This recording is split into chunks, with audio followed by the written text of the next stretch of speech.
Boa noite, todo mundo que está assistindo a gente aqui na live de hoje. Eu sei que vocês ainda estão entrando, não entraram ainda para a nossa live. Vamos esperar alguns minutinhos aqui. O nome é Caleb, para quem não me conhece, CEO da Caleb, escritório de marcas e de estratégias digitais. Hoje a gente está aqui com a Marina, da AB Gestão em Mudança. Marina, boa noite. Ei, Caleb, boa noite. Obrigada aí por essa conversa sobre cultura, sobre marca. São coisas que eu gosto muito, assim, de desenvolver. Obrigado, que bom, Marina. É um prazer ter você aqui com a gente. Vamos dar mais 2 minutinhos aqui, que é o tempo, né, do Instagram e do Facebook publicarem a live e as pessoas verem e entrarem no nosso ícone de live aqui. Eu sei que na gravação isso já fica no começo, a gente não pode ficar só parado esperando, mas aqui no ao vivo mesmo a gente espera um pouquinho para dar tempo de todo mundo se conectar. Estamos transmitindo pelo perfil da Caleb Design, pelo meu perfil pessoal também, Caleb AS, tá? Pelo Facebook e pelo Instagram. Então, vamos dar esses 2 minutinhos até que as pessoas possam terminar de pegar um cafezinho, né? Pegar um chá aqui no meu caso, no final. Fim de dia, se eu tomar café, eu não durmo. E... Bom, parece que já estamos online nas duas. Bom, pessoal, mais uma vez, boa noite. Eu sou Caleb Bezerra, CEO da Caleb. Nessas noites de quarta, a gente tem falado sobre tecnologia, sobre marcas, sobre comunicação digital. Na semana passada, a nossa live foi sobre o WordPress e sobre adaptação de conteúdos para SEO dentro da plataforma WordPress. E se você perdeu, pode acompanhar mais no nosso IGTV, lá no Instagram, @CalebDesign. Caso você esteja vendo pelo meu Instagram aqui, vá para o @CalebDesign e acompanhe também o escritório e tudo que está rolando por lá. Hoje a gente fala sobre cultura organizacional, né?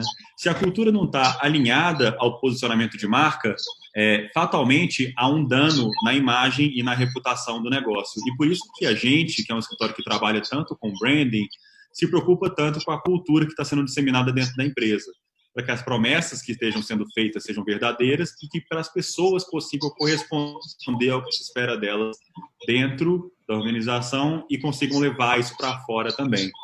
Nossa convidada hoje é a Marina Loyola, CEO da AB Gestão em Mudança. Quero já deixar vocês todos convidadíssimos para aproveitar e deixar suas perguntas para ela aqui, aproveitar essa meia hora, 40 minutos de consultoria gratuita aqui com a Marina. Bom, mais uma vez, boa noite, Marina. Caleb, boa noite. Obrigada aí pela oportunidade de conversar sobre esse tema, né? Espero mesmo que as pessoas coloquem algumas perguntas para a gente. Vamos lá, Marina. Eu queria começar com uma pequena provocação aqui, Marina. É verdade, na sua opinião, que a cultura devora a estratégia numa garfada de café da manhã? Para mim é verdade. Né? Eu acho que é bom conceituar essa frase de Peter Drucker, né? O Peter Drucker ele é considerado hoje o pai da administração moderna, mas o foco dele é em relações humanas. E quando a gente fala em cultura, né, não estamos falando só das conexões humanas, né, em cultura organizacional. A gente está falando do tipo de liderança, né, dos critérios de sucesso que a organização entende, o que é valorizado, o que é repreendido, como é que se constrói os valores internos, como é que se constrói o aprendizado interno, né? E, na verdade, ela é uma tradução, deveria ser, pelo menos, uma tradução do que a marca se propõe, né? Qual que é o seu propósito e qual que é a sua identidade. E a gente também está falando um pouco do jeito de ser da organização, né? Então, muitas vezes, quando a gente dá consultoria, o que a gente escuta são frases do tipo, aqui é sempre feito dessa forma. Não adianta mudar, não, porque aqui não dá certo. E esse tipo de comportamento, esse tipo de fala, nesse cenário que a gente vive, que cheio de transformações acontecendo a cada segundo, cheio de até disrupções de setores, é muito arriscado ter esse comportamento dentro das organizações. Né? Então, quando o Peter Drucker traz para a gente, né, que a cultura devora a estratégia, ele está dizendo, né, ao meu entender, que não adianta ter uma estratégia bem traçada se o que eu valorizo ou o meu jeito de ser não colabora para chegar aos resultados almejados. Então, assim, a estratégia traçada é um dos pontos que a organização tem que estar atenta para conseguir os objetivos. A cultura é outro ponto, né? O ambiente que ela está inserida é outro ponto. O posicionamento de marca, você bem sabe, é outro ponto importante para conseguir a estratégia, né? Então, né, hoje em dia, por exemplo, já tem um tempo que as empresas, por exemplo, se colocam preocupadas com a inovação. Né? É um tema que qualquer organização multinacional, pequena, familiar, startup, tem inovação ou como estratégia ou como meio de se chegar a uma estratégia. E se, por exemplo, eu tenho uma organização que não aceita erros, por exemplo, ou uma organização que é extremamente hierarquizada, que a tomada de decisão ela tem que subir bastante para depois descer, a gente vê, então, que a cultura impede que a inovação seja realmente implementada no dia a dia da organização. Né? Então, para mim, certamente, uma cultura pode impedir o alcance da estratégia. Não que uma organização não possa mudar. Marina? A gente tenta fazer as coisas e as pessoas, elas mesmas já minam as ideias porque elas acham que aquilo não vai para frente, né? Isso é um sintoma, então, de um problema aí de cultura engessada? Isso é um sintoma de achar que o que valia no passado vale no presente e vai valer no futuro. Isso é um sintoma que a organização não está disposta a se adaptar ao contexto que ela vive. Né? Então, é um risco muito grande, porque não está com meio para a gente comparar hoje com 10 anos atrás. E provavelmente 10 anos daqui à frente vai ser tão diferente de hoje que também não dá para a gente não ter outra mudança, né, de estratégia, de entendimento de cultura, né? Então, é isso, assim, o aqui não é feito assim, ou aqui isso não dá certo, tem que ser revisto por quê, e tem que ser revisto de acordo com a estratégia que eu estou me propondo. Eu gostei muito de um outro ponto que você mencionou, inclusive a AB, né, que trabalhou lá dentro da Caleb com essa formação de cultura. Vou dar o exemplo aqui da Caleb para quem está acompanhando a live aqui hoje com a gente, né? A gente, como escritório de inovação, necessariamente precisa errar para inovar, né? A gente não acerta. O processo de inovação é tentativa e erro, então o erro precisa ser permitido. Então, uma coisa que a gente viu muito claramente depois desse trabalho foi que a gente precisava separar o erro que foi por uma tentativa de inovar do erro que foi assim, eu falei que 2 mais 2 dá 5 e 2 mais 2 é 4. Você fez errado. Sim. Porque existe esse erro que também não pode acontecer, né? Não pode falar que, não, errar é lindo, todo mundo tem que errar, e aí todo mundo entrega tudo errado, aí a organização não resiste ao erro, né? Não, por isso que é importante a gente estabelecer esses parâmetros, né? O que vale a pena a gente arriscar e o que não. Isso aqui já é uma receita em relação a esse ponto. Tem os aprendizados, tem as lições aprendidas, e aí vamos tocar a partir desse contexto, né? E já também falando que para a B foi muito importante a Caleb ter entrado no nosso reposicionamento de marca, que nos ajudou, inclusive, na nossa própria identidade e na definição da nossa cultura, né? Então, são coisas que andam sempre juntas e uma acaba alimentando a outra. E é muito legal quando isso é coeso, né? É muito importante, na verdade, para a organização essa coesão. Marca e cultura tem que andar juntas, é por isso que a gente está fazendo essa live aqui hoje. Você que está acompanhando a nossa live, conta pra gente como que é a cultura interna do seu negócio, o que você vê de facilidades e de dificuldades, quais são aí as coisas esperadas e as inesperadas dentro da cultura organizacional, seja você um pequeno empreendedor ou uma grande empresa. Conta pra gente aqui nos comentários. Queria aproveitar para já dar um olá aqui para o Wellington Lima, que falou oi, Marina. Para oi, Wellington. O Bur, que está aqui com a gente. RS Bequiza está aqui com a gente. Érica Jimenez. Marcelo Rocha está aqui com a gente também, acompanhando a nossa live de hoje. E, Marina, então, como é possível, como primeiro passo, a gente definir se existe uma cultura interna ou não existe, se está definido, se está claro para as pessoas? Como é que é essa fase de diagnóstico da cultura na AP? Bom, Caleb, cultura ela existe, que a gente acompanhe, monitore e saiba que não. Né? Ela está lá dentro de uma organização e é importante, né? Primeiro a gente definir, e assim, não existe uma receita de bolo, né? Cada organização é uma, cada propósito, cada marca se distingue da outra por um fator único, né? Que a gente acha que perpassa pela cultura e pela identidade de marca. Mas ter uma cultura bem definida, ela passa necessariamente pelas pessoas, tanto colaboradores internos quanto público externo, entenderem a razão de existência do negócio, né? Entender por que o negócio existe, quais valores esse negócio defende, né? Mesmo dentro das ações organizacionais e dentro da comunicação de marca, né? Em momentos de crise, por exemplo, que a gente está passando agora, é muito importante ter definido isso para toda a cadeia de stakeholders que você possui, né? Começando, claro, pelos públicos internos, pelos seus colaboradores, né? Então, quando eu sei o que se espera de mim como colaboradora e eu sei como fazer o que eu preciso fazer e como relacionar com o público que eu lido, eu posso falar que está com uma cultura definida independente de qual cultura, né? Uhum. Em culturas, assim, ditas mais fortes, a gente pode falar que as pessoas, desde o momento que elas são selecionadas, elas entram mais alinhadas com o negócio. Eu tenho mais clareza de quem que eu estou querendo buscar para o negócio, então eu vou ter mais assertividade na escolha desses profissionais, que vai abaixar minha rotatividade também, vai alinhar expectativas mútuas, minha com quem estou contratando e desse contratado comigo mesmo, com a empresa, e também me ajuda a não ter regras tão bem definidas, né, o tempo todo, porque eu vou confiar que quem está trabalhando comigo entende quais são os meus valores, né?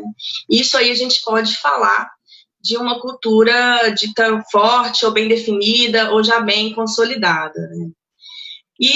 Mas, na verdade, durante todo o processo, toda a interação desse público interno com a empresa, no dia a dia, nas promoções, na movimentação, nos feedbacks, né? Isso é, de certa forma, alimentado ou não, né? Às vezes eu tenho uma expectativa, estou numa empresa, vamos colocar aqui, por exemplo, Cameron Queen coloca que existem tipos diferentes de cultura. Então, se eu estou numa cultura grupal, que, por exemplo, a questão de promoção tem a ver com o tempo de casa, e se o funcionário atinge X anos de empresa, ele necessariamente espera ser promovido.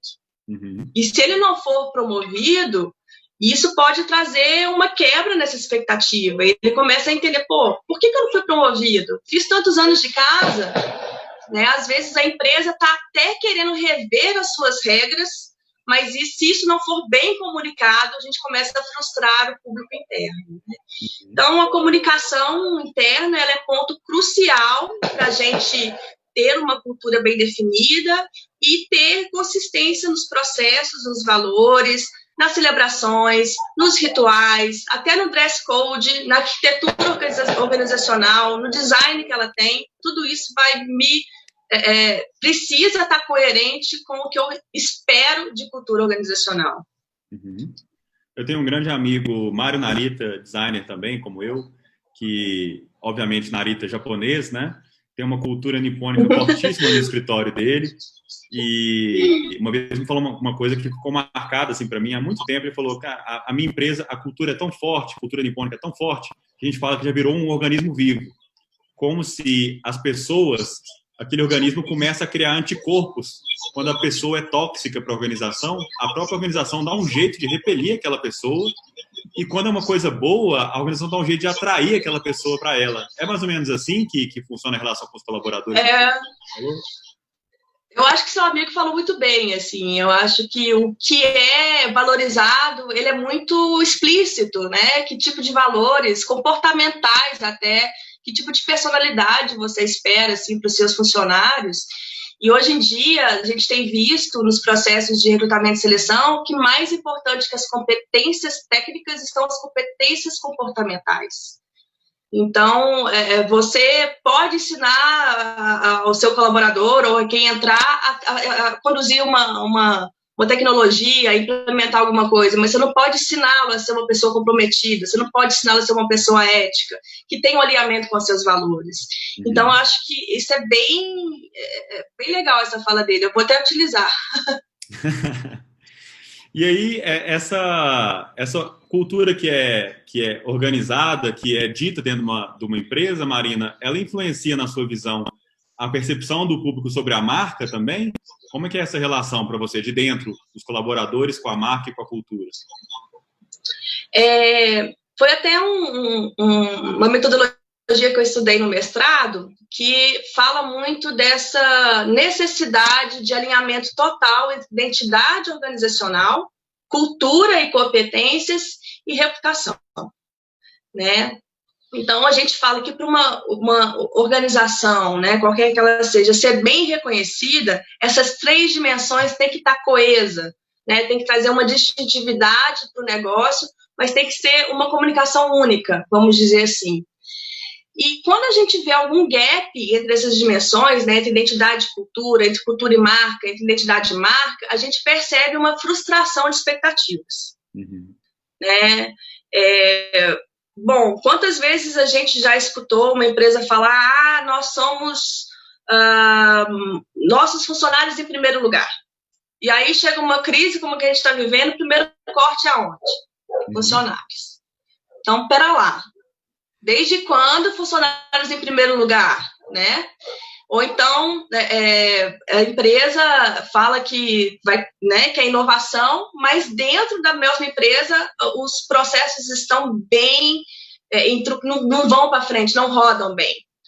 Então, isso acaba que o ponto de contato interno da marca é o funcionário, né? E o que ele faz, o que ele presencia, o que ele constrói no dia a dia. E se ele não consegue defender que tal marca cuida bem dos funcionários, ou tal marca é inovadora, ou tal marca cuida bem do meio ambiente, ele começa a não acreditar mais tanto naquela empresa. Né? A empresa, qualquer organização, ela é fator de criação de expectativas. Né? Eu falo, se eu sou uma empresa que abraça a diversidade, então o funcionário vai ter uma expectativa que dentro dessa empresa vai ter essa diversidade. Então, quando ela não, né, quando a cultura, quando o jeito de ser não sustenta a marca ou vice-versa, isso cria realmente uma frustração interna.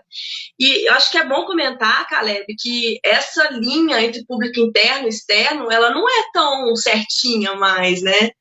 Hoje a gente tem vários pontos de um interferindo no outro, né? A plataforma Love Mondays, por exemplo, é onde os funcionários podem falar o que quiser da empresa. E isso pode prejudicar desde o processo de recrutamento e seleção até realmente a clima organizacional, a questão de Great Place to Work, que é um indicador bem importante nessa questão de clima.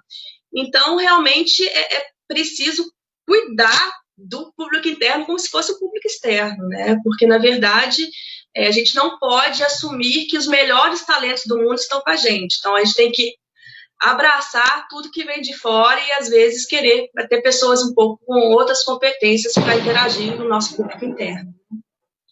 Muito bem dito, Marina. E, olha, a Georgina mandou aqui para a gente uma intervenção aqui. Georgina, um beijo grande para você, muito querida. Obrigado por acompanhar a gente aqui hoje. Ela pergunta, Marina, como conciliar cultura e disruptura?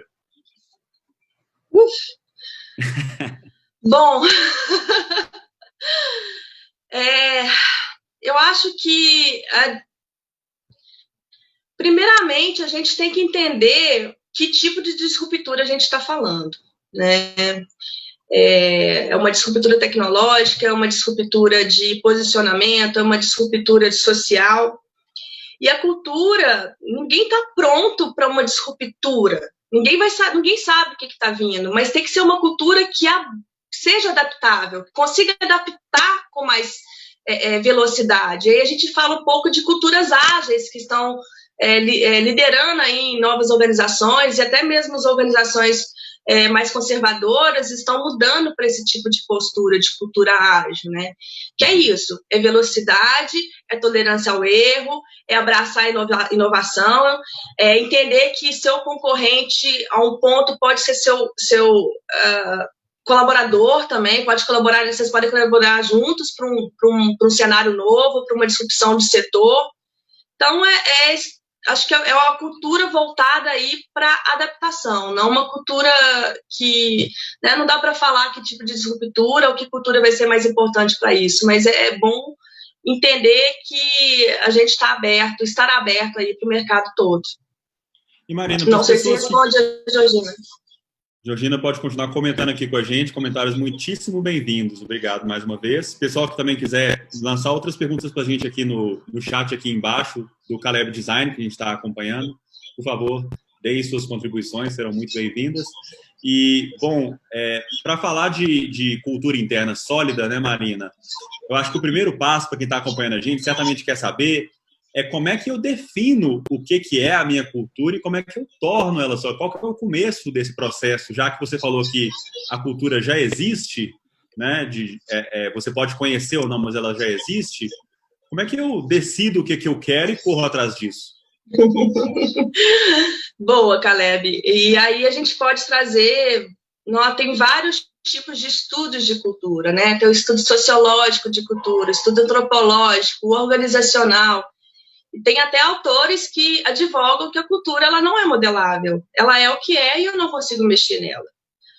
Mas quando a gente está falando aí de cultura, uma linha que eu sigo é entender que existe a cultura real, a cultura, aquela que a organização a cultura explícita, que é o que eu vejo na organização, que pode não ser a mesma da cultura real, eu posso ser uma coisa e achar que eu sou outra, e a cultura desejada, né? Então, primeiro entender que tipo de cultura eu tenho e depois tentar mapear em relação à estratégia organizacional quais são os pontos dessa cultura que servem de entraves para a estratégia e quais pontos de cultura servem como alavancadores dessa estratégia. Uhum. E definir e comunicar bem o que eu vou mudar a partir desse momento.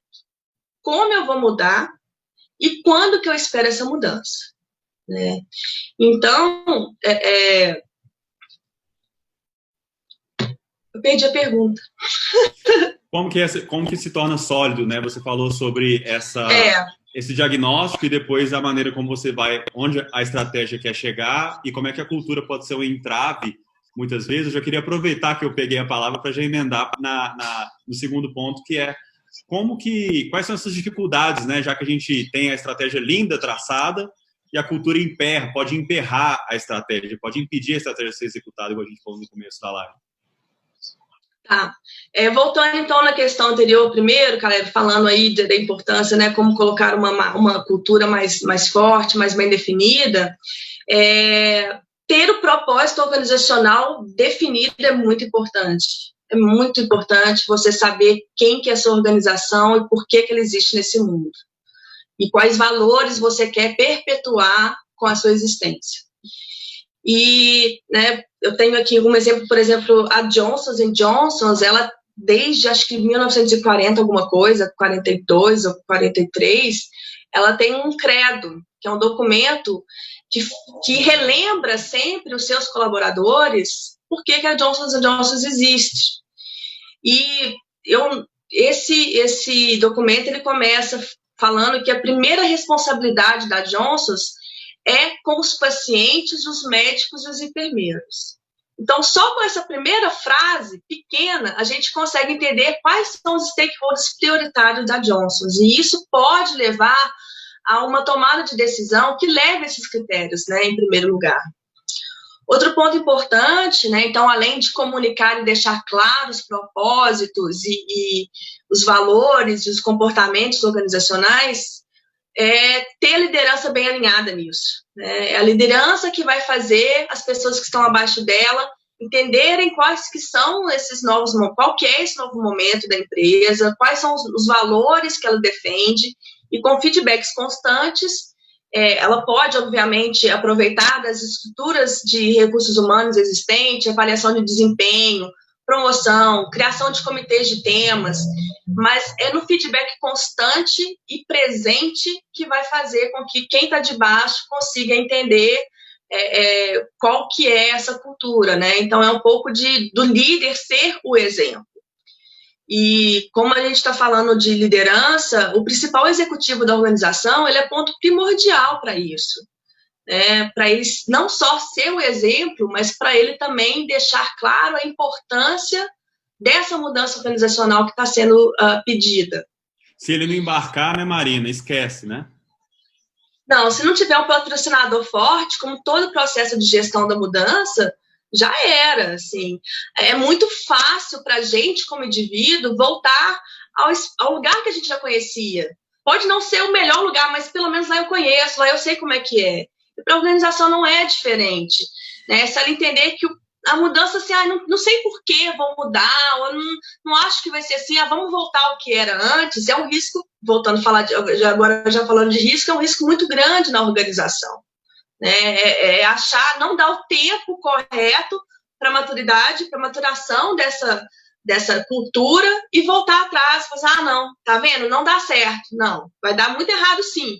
E isso é mapeado no processo de gestão de mudança. A gente mapeia isso, né? Mapeia tanto os stakeholders que podem ajudar, os que podem prejudicar essa mudança cultural, né? Qual que são os riscos inerentes ao processo, né? O que a gente vai fazer com percursos que podem dar errado, e pode ter certeza, muita coisa vai dar errado. Mas não achar que isso é o fim de um projeto, né? De um processo de mudança. Isso, na verdade, faz parte de um projeto maior de desenvolvimento cultural. Né? Outro risco que a gente tem também é que, assim, a gente não pode mudar a cultura no tempo que quiser, na hora que quiser. Né? Não é uma coisa assim, vamos mudar de roupa, então vamos mudar de cultura igual mudo de roupa. É uma coisa que tem que ser pensada e tem que estar bem alinhada com o que a marca se propõe. Né? Se a marca se propor a ser uma marca inovadora, ou humanitária, ou amiga do meio ambiente, isso tem que estar nos princípios de cultura. E, geralmente, as empresas não conseguem ou não gastam muito tempo nessa tradução da marca para questões internas, de processos, de procedimentos, de política, né? E aí, um grande risco também é não ter as expectativas alinhadas, é não comunicar com o meu funcionário, não comunicar com o meu cliente, não comunicar com o meu fornecedor que certas mudanças vão acontecer, né? Então, e aí deixar as pessoas um pouco confusas de o que está acontecendo na organização. Eu vou te falar que mesmo mudando, né? Vou dar o exemplo de novo aqui de dentro que a gente viveu nesses 6 meses lá na Caleb, né? Fatalmente, qualquer mudança de cultura tira as pessoas de uma zona de conforto, né, Marina? E as pessoas, em geral, não gostam de ser incomodadas da zona que elas estavam. Elas querem um voo de cruzeiro, né? Elas não querem passar por turbulências, muitas vezes, né? Elas querem fazer do jeito que elas faziam, elas querem, né? Não querem ser mensurado por isso, mas agora você está pondo isso, mas elas, às vezes, até acham que você tem outra intenção, né? Além da estratégia. No nosso caso, foi muito importante deixar claro que a gente tinha uma estratégia para cumprir e que aquilo era necessário para ver se a nossa estratégia estava funcionando. Era só até aí. Não era que eu queria espionar as pessoas nem nada, até porque a gente preza muito por uma cultura de uma liberdade, né, de execução e de horário muito atípica, né? Talvez um pouquinho mais típica para o nosso mercado, mas atípica para o mundo total do que a gente vive, né? Onde você tem 15 minutos de margem para chegar, e se chegar 2 dias atrasado, o terceiro dia você toma uma notificação, aquela coisa, né? Mas eu posso dizer que as pessoas nem sempre estão prontas para sair da zona de conforto, e a gente precisa ser resiliente para insistir com elas que aquele é o caminho, né? Aí você falou do sponsor, que é tão importante. Perfeito. Mudança nunca é uma coisa muito fácil de lidar, nem no nível individual, quanto mais no organizacional. Quanto mais a gente está falando, às vezes, de relações de poder interno, de contratos psicológicos já criados, né? Então, voltar para o que era é muito fácil mesmo. E é muito fácil ter alguns sabotadores, ainda que de forma inconsciente, que não queiram fazer diferente, que não queiram sair dessa zona de conforto, né? E por isso que é muito importante você ter bem claro e alinhado o porquê da mudança. Por que eu quero mudar isso? O que isso vai gerar para você? O que isso não vai gerar para você? O que você não precisa ficar preocupado?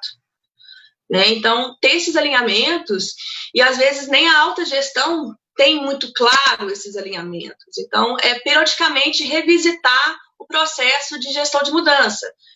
Estabelecer quais são os checkpoints que eu vou ter para saber se estou indo no percurso que eu quero ou se tem alguma coisa que eu preciso corrigir, ou alguma pessoa que eu preciso dar uma atenção diferente, ou um grupo que eu não comuniquei da melhor forma, do melhor meio.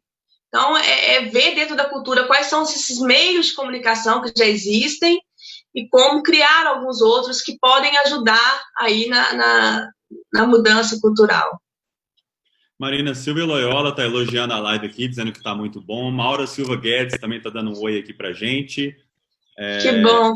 Cristina Iglesias Borges também, Isa Castro, Laura Reis, Miriam Velopes, obrigado, pessoal, pelo carinho de vocês. Dermato Lia Dantas está acompanhando a gente aqui também. Iranza Diego, Elton Pero também acompanhando a gente aqui. Muito obrigado a todo mundo. Deixa suas perguntas aí para a gente continuar interagindo nesses próximos 10 minutinhos de live que a gente ainda tem aqui, tá bom? E, Marina, eu queria abordar também aqui os riscos para inconsistências entre a imagem desejada, né, ou tentativas de projetada com a imagem interna da organização e o comportamento interno dos colaboradores, né? Uma coisa que hoje o teto das empresas é de vidro como nunca foi, né? Como nunca quais são foi. Os riscos? Quais são os riscos dessa incongruência entre esses dois mundos? Como é que você se projeta para fora e como é que você se comporta dentro de casa? Então, o risco de reputação é enorme, né? E reputação, 50 anos para construir, 5 minutos para destruir, né? Isso já dizia a célebre frase, né? Então, é um grande risco, assim, de realmente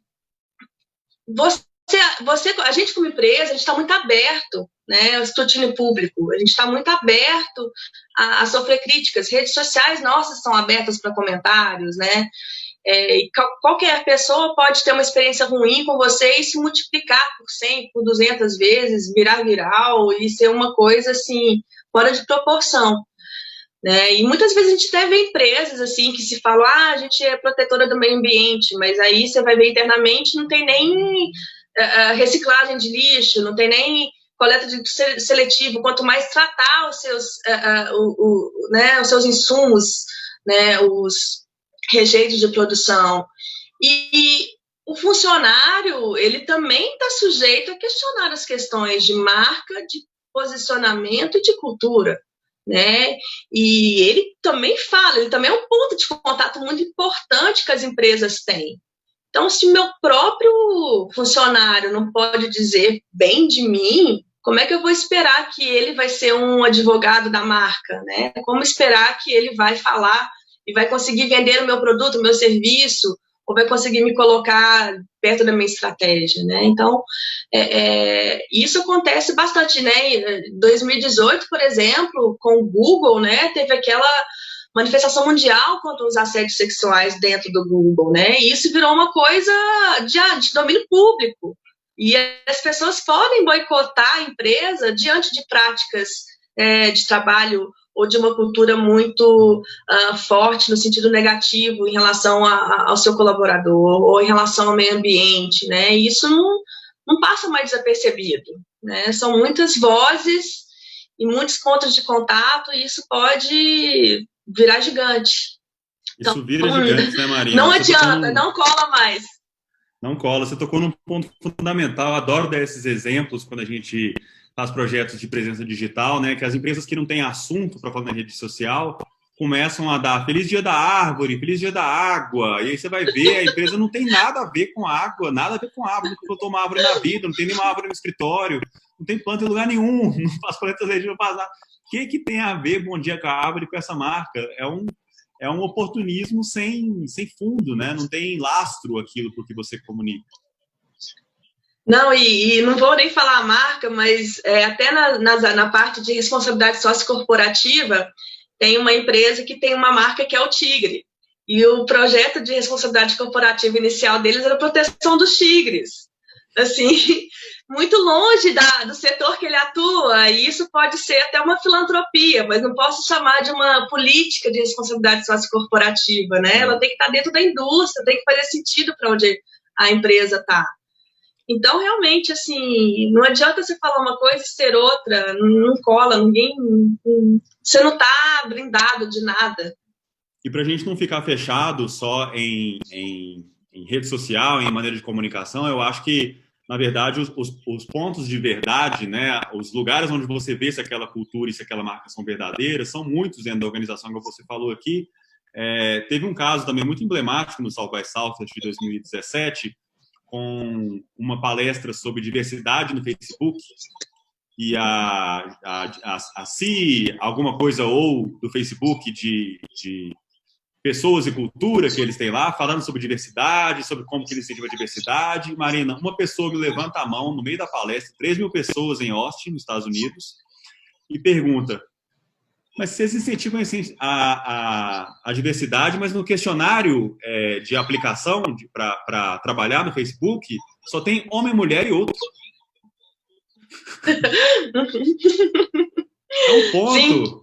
Né? Como é que você está falando de diversidade se você não tem nenhuma política que realmente faz alguma coisa sobre isso? Coca-Cola sofreu recentemente, né, sobre fazer uma campanha, mais ou menos 1 ano e meio atrás, uma campanha LGBT, e foi perguntar: mas peraí, quantos LGBT que tem na Coca-Cola trabalhando? Não tem ninguém. Sim.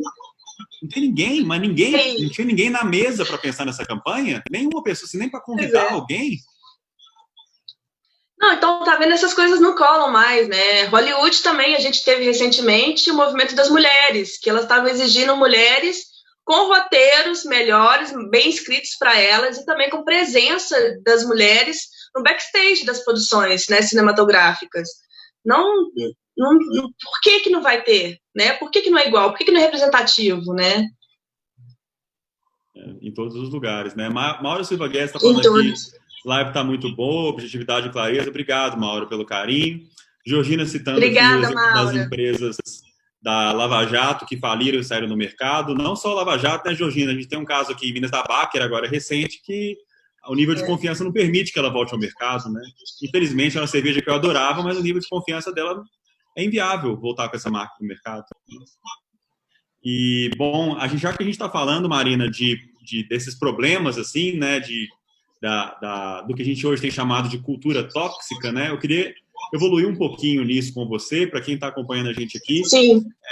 Entender um pouco de como identificar essas questões tóxicas dentro da cultura. Hoje a gente tem o Black Lives Matter, agora há 15 dias passados, foi um movimento gigantesco, global, né? Agora o mês LGBTQI+, também se mostrando um movimento muito necessário, uma discussão muito ampla que tem sido feita, um movimento de valorização das mulheres que continua sendo muito forte, mas ainda sofre resistências tanto nas redes sociais quanto dentro das organizações, né? Então, como identificar esses comportamentos e como lidar com eles quando eles são estruturais dentro da organização? Tá, bacana, Caleb. Não tem mais espaço para isso, né? Não tem mais espaço para não ter representatividade. E agora, eu não conheço nenhuma empresa que se fale racista, que se fale preconceituosa, que se posiciona machista. Eu não conheço. Então, isso acontece nas práticas do dia a dia, né? Eu lembro que uma vez a gente estava conduzindo um treinamento de liderança e cultura numa organização com 34 gerentes e diretores, todos os gerentes e diretores da empresa. E, em certo momento, a gente perguntou: aqui, vocês são uma empresa racista? Não, de jeito nenhum, que absurdo. Machista? Não, também não somos machistas. E aí a gente pediu: então olhe para o lado e me fale quantos negros você vê nessa sala e quantas mulheres você vê nessa sala. Então, não tinha nenhum negro e tinham apenas 2 mulheres num contexto de 34 lideranças, né? Então, essa cultura, a gente precisa ter muito cuidado em levantar os dados para identificar esse tipo de postura tóxica, essa cultura tóxica, e tentar entender onde está o gargalo, né? Tá igual você falou no processo seletivo, onde põe só mulher, homem e outros. Tá no nível acima, na promoção que só promove homens brancos que têm certa escolaridade, enfim.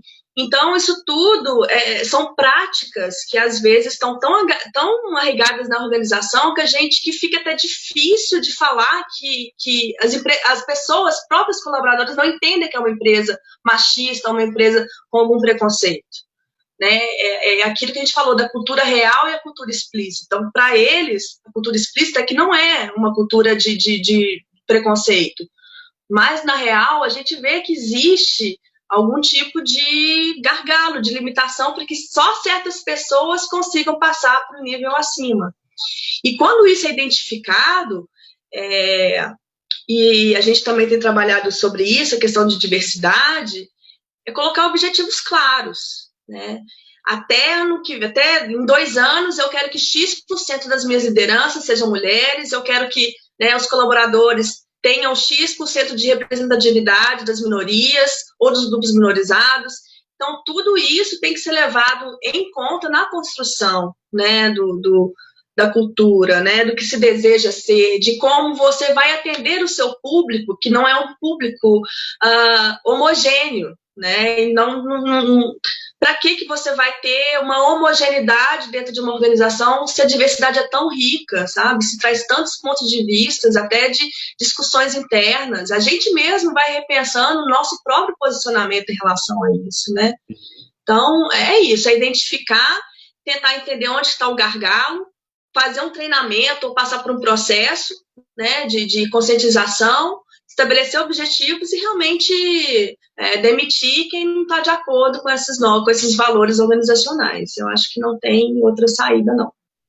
A gente tem discutido lá na B-Design, que é a Associação Brasileira de Empresas de Design, quando saiu o Black Lives Matter, o que os escritórios estavam fazendo pela diversidade e pela igualdade racial, né, nas oportunidades de trabalho. O escritório de design não são lugares com muitos negros trabalhando, em geral, né.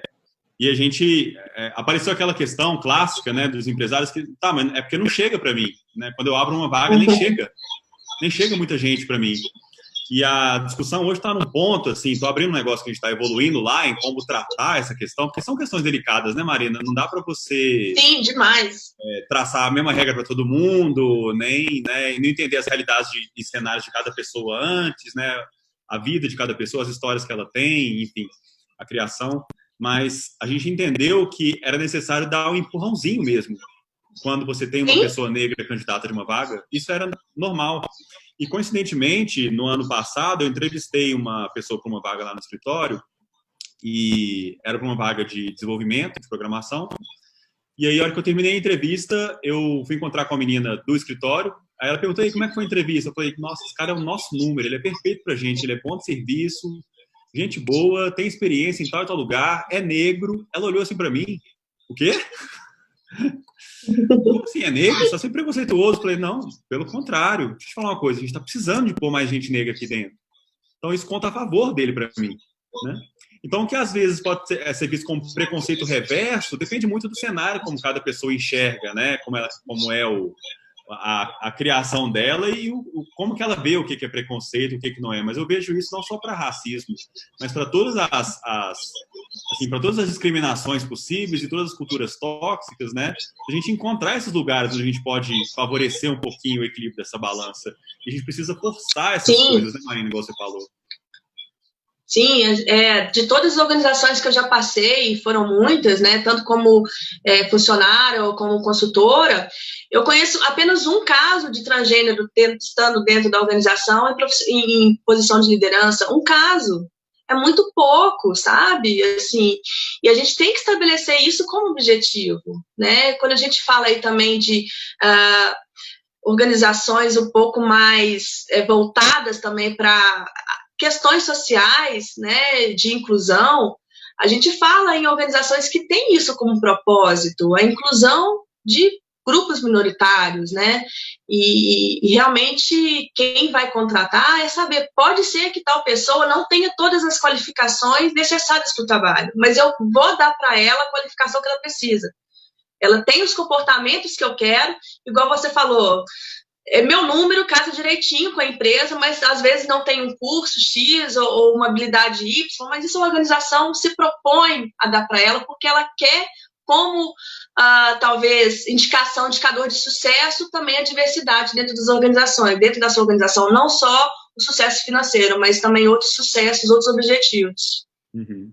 É muito legal essa mensagem. Bom, a gente está chegando na reta final da nossa live. Eu queria deixar antes aqui, Marina, para quem não conhece a nossa pesquisa sobre gestão de marca, que fatalmente passa por cultura a todo momento, né? Cada vez que você fala de um processo aqui, eu vejo os mesmos processos acontecendo em cultura e em gestão de marca. Não à toa, a B também divulgou o seu estudo aí para os nossos clientes, porque vale muito a pena. Que ótimo, muito obrigado. E os gestores de marca falaram, só 28% deles trabalhou em endomarketing nos últimos 2 anos e só 26% pretende investir em endomarketing, ampliar esse investimento em endomarketing para os próximos 2. E das práticas que a organização adota, esse alinhamento interno de colaboradores, stakeholders e acionistas só é executado por 23% das organizações. É muito pouco, né, Marina? Caleb, assim, a gente pensa que, ok, assim, não todas as empresas têm essa preocupação de cultura ou tiveram essa preocupação de alinhamento de cultura e identidade de marca. E várias delas até foram bem-sucedidas e são, né, grandes empresas com sucesso, vamos dizer assim. Mas pensar em cultura, estratégia, alinhamento, até onde que elas poderiam chegar se isso tivesse bem feito, né? Se ela tivesse parado, não, peraí, vamos dar uma atenção agora, como é que a gente está fazendo com nossos públicos e com o nosso público interno, como é que está sendo a nossa comunicação interna, o que nossa marca está propondo, o que a gente está entregando, tanto para o público interno quanto para o público externo, né? Então, é um repensar, né? É um repensar que até nós, como indivíduos, a gente tem que ter de vez em quando, né? Como cuidar do meu corpo, como cuidar da minha alma, né? É um pouco isso a organização, como cuidar das minhas estruturas organizacionais, do meu organograma, dos papéis, e como cuidar dos meus funcionários, como cuidar da minha cultura, né? Eles estão sendo bem tratados, né? Precisa de alguma mudança. Então, é isso. Eu vejo que talvez a preocupação com a cultura, com a identidade com a marca, não tenha sido, até agora, uma preocupação, mas que, quem sabe, a empresa pode chegar em outro patamar se começar a cuidar disso, né? E, né, antes tarde do que nunca, né? Melhor hora de começar a fazer isso é agora, né? Antes que a cultura coma a estratégia no café da manhã, né, Marina? E uma garfada só, Caleb. Pessoal, por hoje a gente fica por aqui. Eu queria agradecer muito a presença da Marina aqui conosco. Na semana que vem nós vamos falar de marketing digital para construtoras. Nosso convidado é o Rodrigo Oliveira, diretor da Investor e da Vanguard, para falar sobre como a construção civil está aproveitando esse momento e como ela pode combinar investimentos e marketing digital para continuar sobrevivendo durante esse período confuso de pandemia. Na próxima quarta, às 18 horas, não percam. Acompanhem também a nossa agenda de lives no Instagram, @CalebDesign. Se quiser acompanhar o meu pessoal no @CalebAS, e acompanhem a AB Gestão em Mudança e Marina Loyola também. Marina, muito obrigado mais uma vez e um grande beijo para você. Caleb, eu que agradeço, obrigada por essa conversa, adorei e muito obrigada, assim, realmente falar de Caleb para mim é falar de uma referência, então é muito bom e me sinto muito lisonjeada de estar aqui com você hoje. Que bom, saiba que o sentimento vai e volta da mesmíssima forma. Muito bom ter você aqui conosco. Obrigado também, Silvia Loyola, Aline, Georgina, um grande beijo. Maura Silva Guedes, todo mundo que acompanha a gente aqui na live. Pessoal, fiquem seguros, usem máscara e até a próxima.